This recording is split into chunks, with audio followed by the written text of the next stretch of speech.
Hey, what is up, everyone? Welcome to the Crack House Chronicles. I am Donnie, your host, and with me is a man who doesn't understand how anyone can get away with murder because he can't even eat pancakes without getting syrup on him. It's Dale. Hey, what's going on, man? Yeah, you can't just wipe that off either. No, You're wearing that for a while. yeah, you get yourself into a sticky situation right there. Tar pit sticky, I'm talking Doggone about. right. What's going on today, dude? Oh, nothing much, man. How you doing? I'm good. Doing great. Been a long day. Ready to get this going. I think we have a good show here. Yeah, we've got a good episode today. You got any shout-outs or housekeeping for us today? Yeah, I got a few. How about we give a little shout out to Patty down in Kings Mountain, North Carolina. She's been on board for a while, and she comments some stuff. And a little shout out to Laura. We also like to say thanks for listening and supporting the show. And one more, had a new fan drop in, and I'd like to give him a shout out too, up in Fond du Lac, Wisconsin. Miss Jenny B up there in Fond du Lac. Sounds good. Thanks for listening, and I want to remind everybody too, when you're listening, whatever platform you're listening on, if it allows it, please click that 5-star button. It really does help. Please click it and give us a review. Like I said before, I don't know how it does it, but it helps. Yep. It helps give us a review. It sure does. If you have an iPhone, get on that podcast button and get in there and give us a 5-star. That's right. It's that easy. It's that easy. Easy peasy. All right, Dale, we're going to get into this week's episode. We've got another serial killer this week. We've done some serial killers, here lately. Yep. And like we did Randall Woodfield. We did. Former Green Bay Packer. Yes, that's right. And we did Vaughn Greenwood and Robert Hansen. Those guys, they had MOs. Right. Like Robert Hansen, he would prey on strippers and sex workers and things like that in Anchorage, Alaska. Yeah, there was a plenty, so he was thinning them out a little. Yeah, and then, you had Vaughn Greenwood, who would prey on the bums and hobos and the winos and in Skid Row and the Los Angeles area. They had a particular victim they were looking for. Right. But the guy we're talking about today, he had no MO. No, his MO was no MO. That's right. That's right. And the guy we are talking about today is Israel Keys. Israel Keys was born in Richmond, Utah on January the 7th, 1978, to parents Heidi Keys and John Jeffrey Keys. John Jeffrey. Israel, he was born to a large family, and he was one of 10 children born to his parents, and they were incredibly religious, and children were homeschooled, and they tried to shelter their children into their religious household and from outside influences. Right. Well, you did say Utah, so that makes sense. Yeah, exactly.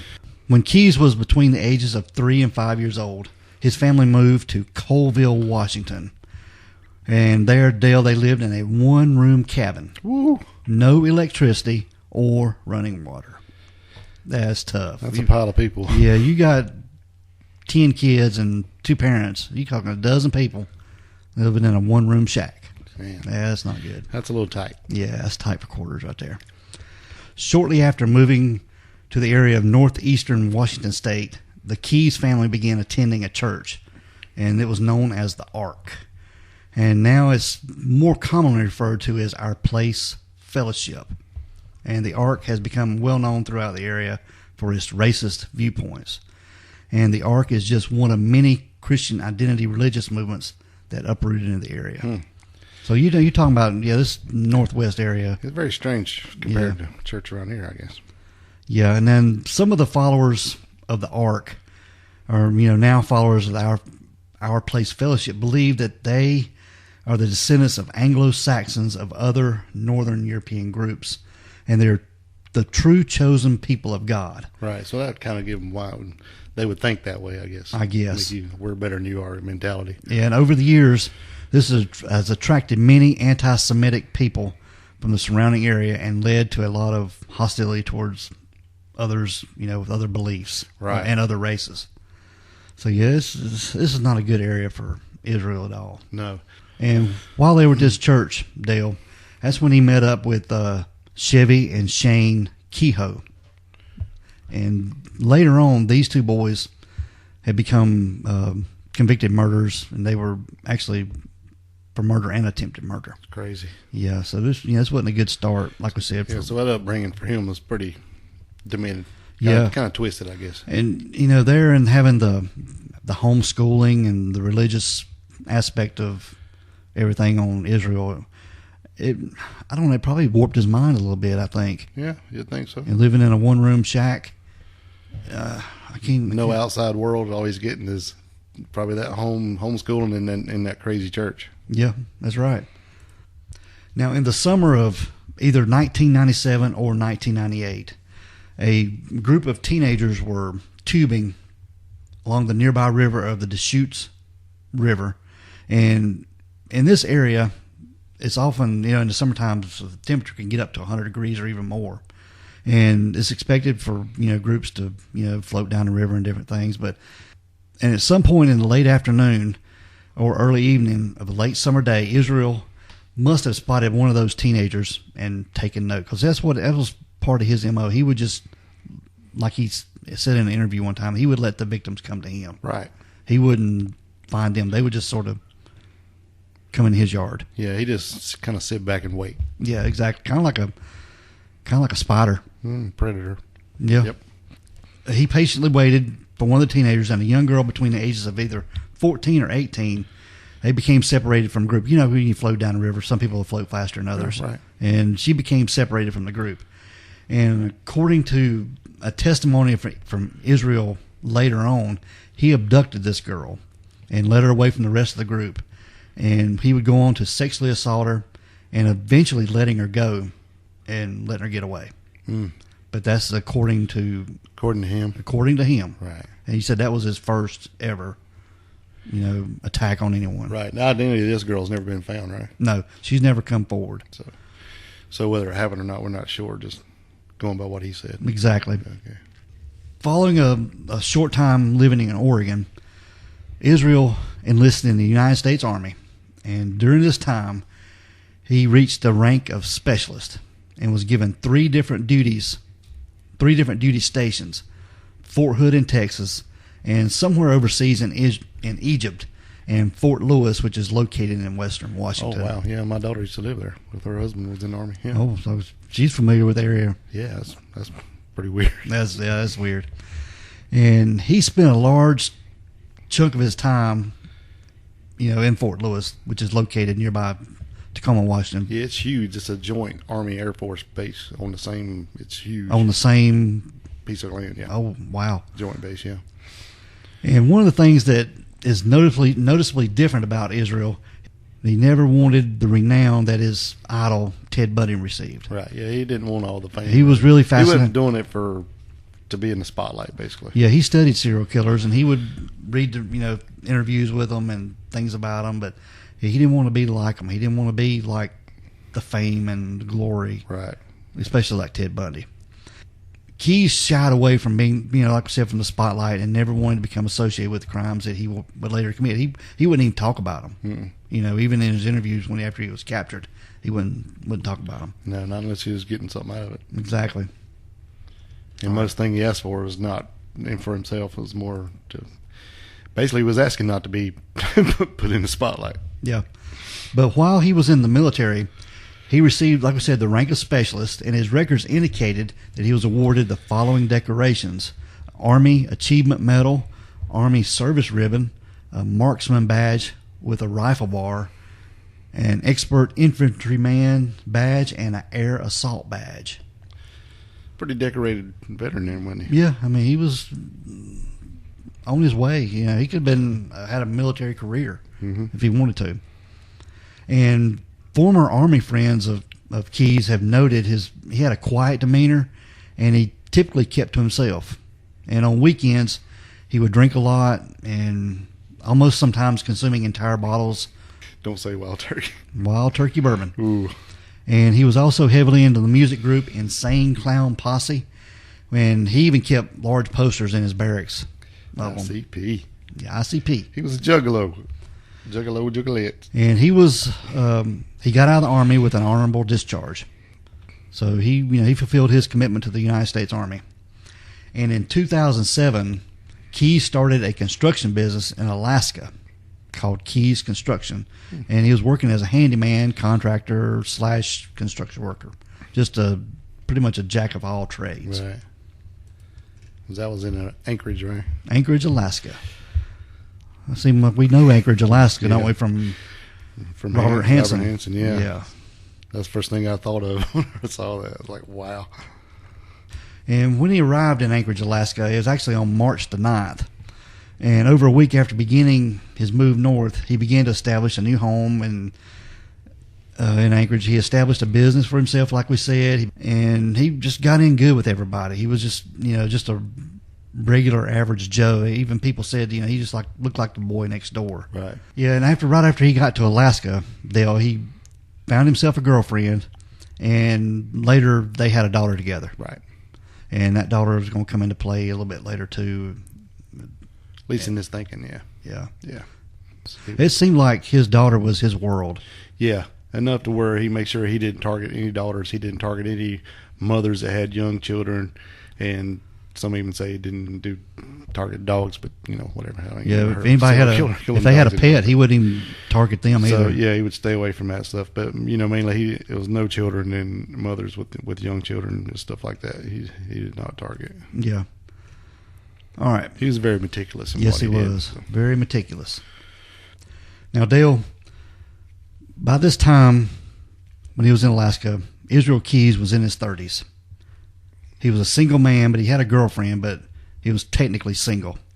And he began to turn from his religious life. He was a devout atheist and abandoning all the religious upbringing that he'd been given. Well, that's probably not a bad idea considering what kind of religious. I mean, you know what I mean? I wouldn't really call that religion. That was a pretty strange church he was involved in when he was young. Yeah, and like we said too, like his idol, Ted Bundy, he began to abuse alcohol and he began to frequent prostitutes too. And for all of his narcissistic tendencies, Keyes was a man of many faults. And in one life, he was witty, loving, just a great father, a hard-working job. And, an army veteran. Right. And he traveled the world, and done some good things serving our country. But underneath all this, he was a man that was torn and broken. He shielded to everyone except, his victims. And he was a man who didn't believe in a higher power. Right. He enjoyed inflicting pain on others. Yeah, he was a monster, no doubt about it. He was a tortured soul, I think. He had a lot going on in there. And he didn't want people to know this. He didn't want them to know it. And he began to imagine a world where he inflicted pain on as many people as possible for his own enjoyment, and he didn't plan on seeing the ramifications of his actions. And he even dreamed of going out in an epic gun battle. If he ever got caught. Blaze of glory, what he said. Yeah, he was going to go out and shooting. All right, Dale, we're going to get into some of Israel Keyes' victims. Now, Keyes admitted to investigators that he killed 4 people in Washington and 1 murder in New York State. But authorities have not determined the age, identity, or sex of the victim or when the murder even took place. Yeah, he's very vague about a lot of stuff. There's only really 3 that we know a lot about, right? And you can look at some of these interviews on YouTube with Israel Keyes, and he's all over the place in his interview, even laughing and taunting the FBI agents at times. Yeah. He don't tell them a lot, and if they start asking him questions, he'll say, "I just don't want to talk about that right now." Yeah, if you get too close to anything, he's like, we'll talk about something else. Yeah, he was running the game even after he was arrested. Right. Keyes claimed to have killed a woman in April 2009 in New Jersey and buried her near Tupper Lake in upstate New York. And Keyes also admitted to killing Bill and Lorraine Currier of Essex, Vermont. Now, Keyes broke into the Currier's home on the night of June 8th and tied them up before driving them to an abandoned farmhouse. Yep. And this is pretty bad. And this is where he shot Bill before sexually assaulting and strangling Lorraine. And their bodies have never been found. He put them in trash bags, poured Drano on them to try to decompose the bodies, and left them in the house. Right. And it was an abandoned farmhouse, like we said. And later, the house was torn down and moved, and I guess took to a dump site. Right. and landfill. Yeah, and they don't. I guess the bodies got took with it. Yeah, they were in the basement, so nobody even knew they were there. Yeah, so it was a pretty bad situation. Yeah, he was pretty meticulous on his killings, about how he done that and how he stalked them out, and basically had buried a kill kit there, and that's what that was part of his MO. Yeah, he would go around places in the United States and what he would call kill kits. Yep. Or kill buckets, and sometimes it would be a plastic tote, watertight tote, or 5-gallon bucket with a lid, and bury it. Yeah, he had been up to visit some family at one time up north there. I mean, if I'm right.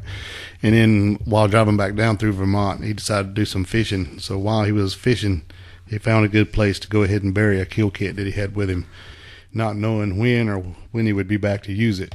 And it was almost 2 years later when he came back. He had flew into Chicago, rented a car, and driven all the way to Vermont. He went around and kind of just started looking around, and he found a house he said that he thought would definitely look like an older couple's house, and no stuff outside to show they had kids, and no dogs or nothing like that. So he thought, well, this will be a good. So he found an old farmhouse, because his deal was he would always, whatever he did and whatever he did to the people wasn't at the same place. So he would abduct them at one place and then do what he's going to do at another place. So he found a place where he was going to take them, and then later that night he went and waited outside their house. That was a good way not to get caught. Yeah. So he went and cut their phone lines and just waited. And he said he always did that. And he said because he would just wait. If no cops showed up, he knew they didn't have an alarm. Usually they would just do a drive-by and look. So he waited outside for a couple hours. Noted the neighbor would come out and go for a smoke every now and again, so he just sat outside and waited till he thought everybody was asleep. He broke into their garage and waited. But he also, speaking of stuff he wouldn't do, if the house had a garage that was not attached to the house, he wouldn't target that house, because it was too big of a risk to go from the house to an open space back into the garage to get in their car. So he was meticulous. Yes, and so it had to be an attached garage. So anyway, he broke into the garage and he stayed in there for a while till he thought everything was cool. He took a crowbar that he found and busted out the window in the kitchen from the door adjoining the garage. And he said it took him probably 5 seconds to get to the bedroom where they were sleeping. He had while he was outside stalking the house, he had noted he could hear the fans running, and since he knew it was probably an older couple, there was only people in one bedroom. So he heard fans running from outside, so he pretty much knew that was the bedroom. So he said it was a ranch-style house, so he figured out the layout pretty easily. And once he busted in, the lights were out, and all he had on was a headlamp. So when he busted in the bedroom, they were just surprised. They couldn't see. All they knew was a light was in their face, and he had a gun and basically was telling them what to do. And so he was in charge that quick. And they had a gun too, but it wasn't loaded. Yeah, he said it was in the nightstand, and he just that was another kind of creepy thing. He said that they had a gun. It was actually in the top drawer of the nightstand, but it wasn't loaded. And he said it wouldn't help him anyway. He was too quick. He was actually laughing about this, talking to the FBI agents. Yeah, it was really creepy. Yeah, just laughing. They didn't have a chance. Yeah, he went in and he zip tied them up, and tore all the covers off the bed, and zip tied them, laid them on the bed, and told them no talking unless he told them to talk, and no moving unless he told them to move. And then he got a suitcase and started putting some of their stuff into it. And when they said, well, what are you going to do? Trying to make it look like they just went on vacation or something. He goes, well, when you see the cut wires and the busted window, you're going to know that's not the case. He said what he was doing is putting their stuff in a different bag than his stuff, and he could go through it later. He said that way. Smart. Yeah, none of his stuff was mixed together or contaminated. So then he said he was there about 15 minutes, and then he got him up and took him to the car and got him in the car, and actually drove that car back to the hotel where his car was, backed up beside of his car, opened the trunk, and got some stuff out he thought he might need. He got some diesel fuel and some stuff, and I think another bag with his guns or maybe a knife and some stuff. Anyway, some stuff out of his car that he thought he might need in disposal and stuff. And then got back into their car with them still. They were zip tied to the car, so they couldn't get out. And then went to the old barn house, and that's when he took them in and took him down to the basement. And he said when he said Bill was a bigger guy, but he was an overweight guy, so he wasn't worried about him running on him. So he took him down to the basement, excuse me, and zip tied him to a stool. And when he went back outside, she had already broke loose and was outside, and he had to chase her down and tackled her and drug her back in, and then went in and tied her down to a mattress he had already set up upstairs. Mm-hmm. And he sexually assaulted her. Yes.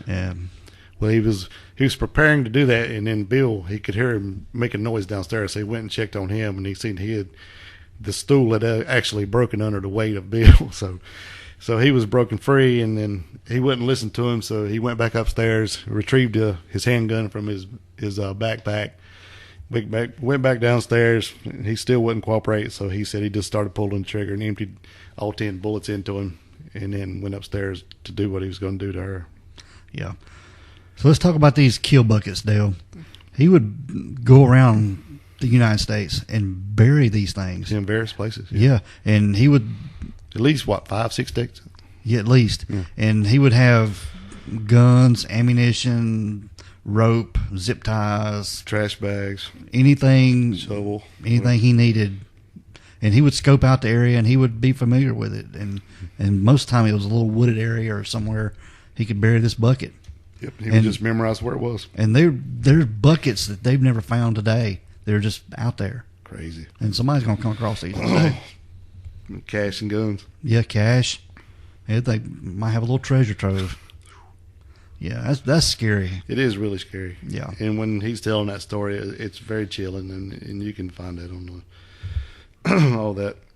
Key's last known victim was 18-year-old Samantha Koenig, and she was a coffee barista. Yep. She worked in the name of the place was Common Grounds. Right. And it was just like a kiosk stand out in the middle of a parking lot. It was a very small looked like a trailer, actually. Yeah, it very was small, very smaller than a trailer. Yeah. And we're going to post pictures of it on our social media accounts. Right. But this is where Samantha worked, and she was actually working the late shift that night. Yeah. This was in Anchorage, Alaska.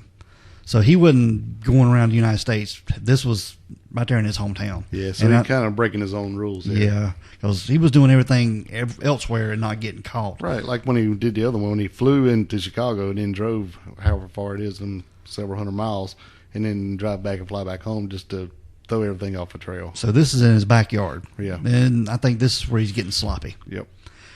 Now, he kidnapped her from her workplace. He went up to the window and ordered a Americano coffee. Yep. And there's video of it. You can watch it on YouTube where he's at the window and she's making him a coffee. And at some point, she stands back because he pulls a gun on her through the window. Right. And she stands back holding her arms up. He's got on a ski mask, which is not uncommon for. No, because it's cold. It's cold in Anchorage, Alaska. Right. And most time you'll see people wearing ski masks. Right. So he was able to crawl through the window of this little coffee stand. Little bitty. Yeah, with her in there. Yeah. And they take money from the register. She gives him money out of the register, and they leave. Yep, he forces her out. Yeah, they're on the video. You can see them actually walking across the little parking lot there. And at some point, she gets away from him. Yeah, for a minute. And he tackles her and zip ties her up. Now, once Keys had Samantha in his truck, he returned to the coffee stand to get Samantha's cell phone, Dale. She had left it in there. And then he used it to send 2 text messages, one to her boss and the other to her boyfriend. And in the text message, he stated that Samantha had a bad day at work and needed to get away for a few days. He took the phone with him, but removed the battery so the police wouldn't be able to trace it. Wouldn't be able to ping the phone. But Keys also demanded Samantha's debit card. But Samantha didn't have her debit card with her. No. She had left it in her boyfriend's truck back at their house. Yeah, because he came to pick her up at 8:30 and everything. Everybody was already gone. So, yeah. Yes, she didn't have it with her. Yeah, so he, which was a dumb mistake, went to where his truck was to get this debit card. Yeah, he got it. Yeah, but the boyfriend actually came out and confronted him and saw him out there. But he had on his mask. So but he couldn't. But he was able to get the card. Yep. And go back. Yeah, I think the boyfriend came out and saw him and actually went back maybe to go get either help or go get a gun or something. And he come back, he was gone. Yeah. And already had gotten what he needed. Israel Keys is slick, man. Yeah. And this was like at 3 o'clock in the morning. Yeah. He had, once he picked her up, he had just rode her around in the truck for couple hours or however long it took till I think he picked her. I don't know what the exact time was that he abducted her. It was around 8:30, I think. Mm-hmm. But he had drove her around until like 11:30, just in rural roads until his girlfriend and daughter had gone to sleep. Then he took Samantha and put her in the shed out behind his house. Yeah, and turned up the radio. Yeah, he had tied her up and turned on the radio and told her that don't be making any noise. And he had a scanner, and if he heard anything, if the cops were to be called, he was going to come and kill her. And he actually was able to get the PIN number for that debit card from her. Yeah, he kind of told her that the whole deal was for a ransom, not to be flipping out. And then he left and went and got to go get the card. Yeah, and he was able to get the card and was able to test the card, and it worked. Yeah, so he had the makings of some money going on here. Yeah, to be able to pull this off. Right, and then when he got back, said he went back to where she was, went in there, and he had already set up his building the day before that had blankets and stuff and a space heater and some other stuff in there, and said he poured himself a glass of bourbon and poured her a glass of red wine. Yeah, and had to drink in that and had the music going, and that's when he sexually assaulted her and strangled her. Yep, and she was dead just hours after being abducted. Yep. But her family and friends and even her loved ones wouldn't know anything about her for months. Now, the next morning, it was on February the 2nd, Israel Keys departed for New Orleans. Yeah, that morning he went in and woke them up. They had to catch a flight. They were going on a cruise. Yeah. A 2-week cruise. Right. So, and he pre-purchased a cruise leaving from New Orleans, which would take them out of the States for the next couple of weeks. And this was apparently a regular occurrence for him. That's something they done pretty regular. And they would take these small vacations just to get away. And during this time, the Koenig family and Samantha's other loved ones, they were growing desperate. Yeah. Wondering what the heck's going on. They didn't know anything about what happened to Samantha. Nope. The boyfriend got a hold of the owner of the bar, the owner of the coffee shop. Yeah. Well, when he got a text from that phone that night, him and her dad and her all stayed. That's so backwards. They all lived together. Her boyfriend and her dad all lived in the same house. And the night that he got the phone, he sent her boyfriend a message saying, just like they had been in a fight, I don't need to see you. I'm staying with some friends a couple of days. I need to get my head right. And they had been fussing. Right. And then, so apparently he had been reading through her text, so it's like, this will be great. I can throw off the trail. And then a little bit later, there's another one that just said, F you, blah, blah, blah. So they knew something was up. And then later, I think that's when they tried to get a hold of the owner of the coffee shop. And he was out of the country, or he was somewhere on vacation himself. Yeah, but he was able to review the security camera, right, through his cell phone. Yes, and that's when they seen what had happened. Yeah, there was even thought that Samantha's father was a suspect. Yeah, he was a suspect for a long time. Yeah. Now, on February the 17th, Samantha's boyfriend received a text message from her phone and that there was a ransom note at a nearby park. And it was hidden under a lost dog flyer. And the ransom note was found by the Anchorage police, and it was demanding $30,000 for the safe return of Samantha. Right. Now, on the opposite side of the ransom note was a photo of Samantha, taken just a day or so beforehand, because it had a newspaper. Yeah, she had a newspaper in her hand. Which was a current newspaper, which was, I don't know if it was the same day or within a couple days. Yeah, I think it was a couple days before this. It was an Anchorage newspaper with the date, so they could see that, hey, this is a current photo. Right. Yeah. It shows Samantha in the photograph looking, having a picture taken and holding a newspaper. Right. But what had happened was she'd been dead. Right. Yeah. He came back from his 2-week cruise and went out to the building behind his house, Dale, and she was frozen. Yeah, he had wrapped her up in a tarp and stuck her in a cabinet just in there since they were in Anchorage, so there'd be no decomp going on. So she was just out there for 2 weeks. She was a frozen body. Yes. Frozen body. And he went out there and actually thawed her out with a hairdryer. Yeah, her whole body. And sewn her eyes open. Yeah. And the picture we're going to post of her holding a newspaper is a dead Samantha with her eyes sewn open. It is the creepiest photo I've ever seen, Dale. Yeah, he took the hairdryer and thawed her out so he could pose her actually looking like she's holding the newspaper. He did her hair, braided her hair in a ponytail, or braided her hair somehow or another, and did her makeup, and actually sewed her eyes open to make her appear like she's still alive to pose with this newspaper. And then it was like with it was actually a Polaroid photo, so it's not going to be that great a shot anyway. So I'm sure it looked, it looked believable. Yeah, at least if that's what you're hoping, you know what I mean? Yep. And believing his daughter was still alive, Samantha's father, James Koenig, began to plead with the community to raise money to save his girl, because even Samantha told Israel that my family don't have any money. Right. You can't get any ransom off of me. But he began pleading with the community to raise money, and the community did raise money. They did get together and raise enough money, this $30,000, to be able to pay for her ransom. Yeah, and it's kind of weird how he wanted it put in her account. Yeah. Yeah, so that still throwed some they're still looking at her dad when that happened, because they thought that was kind of strange too. Because he had her debit card. Yeah. But unfortunately, Samantha had been dead for nearly 2 weeks. Keyes was ready, at this moment, he was ready to get rid of the evidence. Yep. And he began to dismember her body. Right there in the building. And he drove her out to the frozen Mantesuka Lake, where he had to cut holes in the surface of the lake to bury her body piece by piece. Yeah, he went out like he was ice fishing. Yeah, he constructed a little hut over the lake. Mm-hmm. Because you see these everywhere. Not down here. No, not down here in the south. You'll see them up there in Fond du Lac, though. Yeah, and they'll have a little hut over the ice. Yep. Ice fish. And then drill a hole in the ice, and that's what he did. He was actually fishing at the same time that he was getting rid of these body parts, stuffing them down through them holes. And he was he caught fish to take home for supper that night. Made for supper. God almighty. Yeah, he was he was something else. He could turn it on and off, couldn't he? But Dale, this would be the last crime of Israel Keyes that he would ever commit. Yeah. Now, after the $30,000 was deposited in her account, the police began to trace withdrawals from Samantha's bank account from ATMs in Anchorage. But not just Anchorage. This was heading south. Yeah, I think there were like 3 or 4 right there around Alaska. Yeah. And, not too terrible far from each other. And then he was headed to the lower 48. Yep. And then the next one popped up. It was in Arizona, I believe. Arizona, Texas, and New Mexico. Yeah.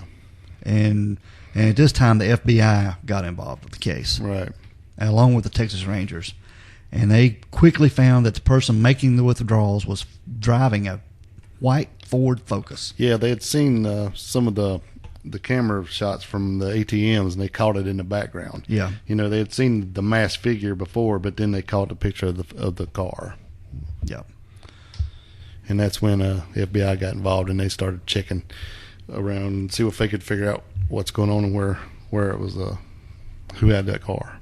Yeah, and once they found out that they saw that white Ford Focus in those photos, they started checking the cameras on the highway, on the interstates around where those ATM things were registered, and they actually picked up 2 pretty quick on the camera, and both of them, when they run the tags, both of them were actually come back to the rental company, and so they were trying to figure out who had rented those 2 cars, and they also had put out a bolo. They got news back from the rental car company, and it was definitely not their guy. So they were waiting for the news to come for the other one.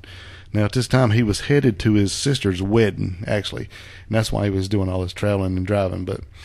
When they put out the bolo, one of the cops actually seen a car in the parking lot of the hotel, and then so they waited till he come out, and then once they come out and throwed some stuff in the trunk and took off, and then somebody caught him speeding a little bit, so they pulled him over, and it was him. And Keyes was arrested by the Texas Highway Patrol, right, in the parking lot of the Cotton Patch Cafe in Lufkin, Texas.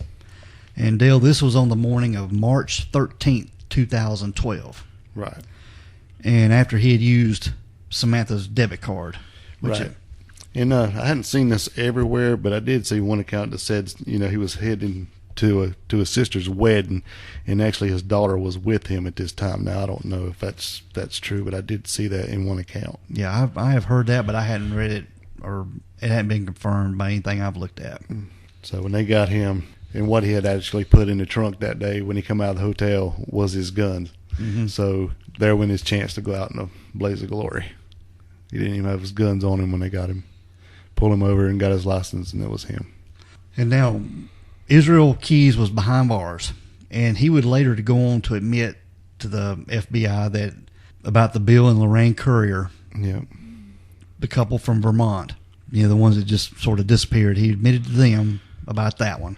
And he would go on to admit many more crimes, but he wouldn't go into detail about them. Like we said, he would just sort of be vague. Right. And actually, they didn't know none of that. They just got him for the Samantha murder. And then when they got to talking to him, they realized, we got something here. This guy, this is not his only person he's ever killed. Yeah. So then that's when they were trying to get stuff out of him. He didn't want to tell them nothing. And that's when he said, all right, finally he goes, okay, I'll give you two bodies and the names, and that's when he gave them their names. But he was telling the FBI too that he would give them information as long as nothing was in the media about him. Right? Yeah, he didn't want none of that getting out. He didn't want his daughter to know anything. Yeah, like I said, he didn't. When it comes to his daughter, he was very protective, and he didn't want her looking up or Googling anything that would lead to him. Yeah, he didn't want it kind of over her head, being the daughter of this guy. Yeah, because he had a deep, dark past. And he would go on to admit other crimes and stuff, but he wouldn't give me any details on them. Yeah, basically he wanted to guarantee that everything was going to be done quick. He just kept his name out of the media, and he wanted to be executed within a year. He didn't want to spend a bunch of time behind the bars and dragging it out for years and years and be in the news every time anybody turned on the TV. So he basically was trying to go out in his own way. But they would kind of lead him on a little bit and do this a little bit, and he would give them a little bit, and wasn't nothing going on fast. And after months of interrogations, Dale, and interviews with federal authorities, little information had been turned up. And on December the 2nd, 2012, just months after being detained for the murder of Samantha Koenig, Israel Keys extracted a blade from a razor that had been issued in jail. I don't know if he was on suicide watch or not, but he was being monitored pretty closely. Yeah, I think it was given to him by mistake, actually. Yeah.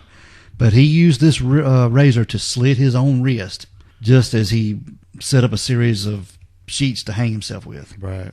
He hung himself laying in the bed. Yeah, it said that he actually went, because he was on watch, and so he said that he went under the covers, slit his wrist, and kind of hung himself underneath the covers. Yeah, asphyxiated himself like that. Right. And Keys had also written a poem while he was in jail, too. And we're going to post a picture of this on our website and social media places, too. But it's pretty morbid. Yeah, it's really weird. Yeah. But no one will ever really know all the crimes that Israel Keys committed. No, he took them with him. Yeah. Crazy. Yep. And he was laid to rest. Like I saw a YouTube video of them talking about it on a news channel. One of the reporters said that, he was laid to rest, which some of his victims never had that opportunity. Right. It's pretty bad dude. Very meticulous, no MO. What was that the preacher said? He's definitely not in a better place. Yeah, the preacher of the family. And some people have theorized that the FBI reached an agreement with Keys and limited the amount of information about his crimes to get other information. Right. Well, it's kind of like, in that news clip you pulled up when they said that the couple that was killed, they said that they had found the murderer, but no information had been given out, no name or nothing. And so they figured that was part of that deal, that, we found out who killed him. We found out what happened to him, but we're not releasing any details or any names. Yeah. They still had never found the bodies. No, they got after searching the landfill where they took all that demolition or that the rubble from that house when they tore it down. All right, Dale. That's Israel Keys. Yeah, that's kind of a quick overview of the whole thing. If you guys would like a really, really detailed thing, you can delve into another podcast that we checked out, and it was called True Crime Bullshit. True Crime Bullshit, and it's kind of funny, but you'll see why he said that, because he didn't want his name getting involved with all this true crime bullshit. So that's why the guy. But this fella, and I can't remember his name, and I apologize for that. He researched this for over 3 years, and it's like a 15 episode and it's really detailed. And then you should go check it out. It's pretty damn creepy. Yeah, he researched this for 3 years. Yeah. He had information laid on his kitchen table about Israel Keys. Yeah, and he does a lot of the videos of the interrogation stuff. He plays a lot of that, and then some of it's pretty morbid actually. So I recommend you go check it out if you're interested in this case. All right, Dale, we're gonna get out of here. Let's do it, buddy. We want everyone to be safe, be careful, and always be aware of your surroundings. Because the next episode could be about you. This is the Crack House Chronicles.